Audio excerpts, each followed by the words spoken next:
মারো অবিরত ক্ষমা করো, তুমি বাঁচাও তুমি মারো অবিরত ক্ষমা করো, ধরার যে জন তাকেই ধরো, তোমার মুঠোই সবই আল্লাহ।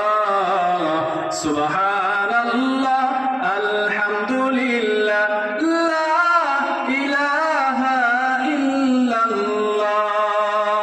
আলহামদুলিল্লাহি রাব্বিল আলামিন।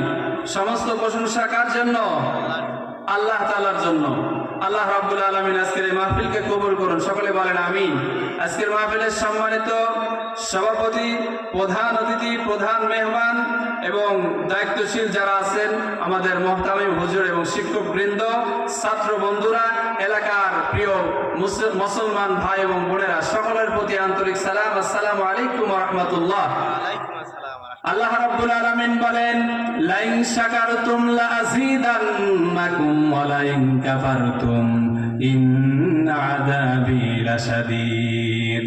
যেহেতু পাশেই কবরস্থান, আমাদের সকলকে মৃত্যুবরণ করতে হবে, ঠিক কিনা?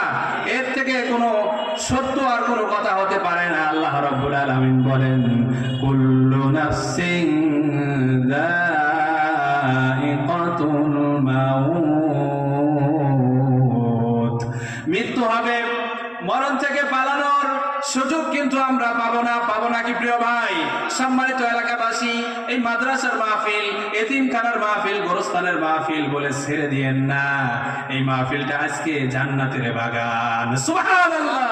প্রিয় উপস্থিতি, প্রিয় হাজিরিনের জন্য আল্লাহ রাব্বুল আলামিন বলতেছেন, যারা আমার শুকরিয়া আদায় করবে, নিয়ামত পাইলো, সব কিছু পাইলো, জায়গা পাইলো, জমি পাইলো, হায়াত পাইলো, টাকা করি, অর্থ সম্পত্তি, নারী সন্তান আদি সব কিছু পাইলো, কিন্তু আল্লাহ তাআলার ইবাদত করলো না, তারা কিন্তু না শুকরিয়া আদায়কারী, ঠিক কিনা?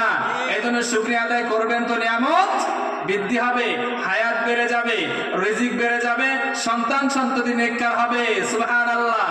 আজকের সন্তান সন্ততি যে কথা শুনে পিতামাতা, কিন্তু আমরা নিয়ামতটা আদায় করি না। এই জন্য দিনে শিক্ষাও দিতে হবে। ওয়ালাইন কাফারতুম, যদি অস্বীকার করা যায়, ইন্না আযাবি লাশাদীদ, কঠিন শক্ত শক্তিশালী আযাবের মধ্যে আল্লাহ রাব্বুল আলামিন আমাদেরকে পাকড়াও করে নিবে, বুঝতে পারবো না। নাউজুবিল্লাহ। এজন্য পাশে যেহেতু গোরস্থান, সম্মানিত এলাকাবাসী, সংক্ষিপ্ত কথার সময় কম, এই জন্য বেশি ভূমিকায় যেতে পারলাম না।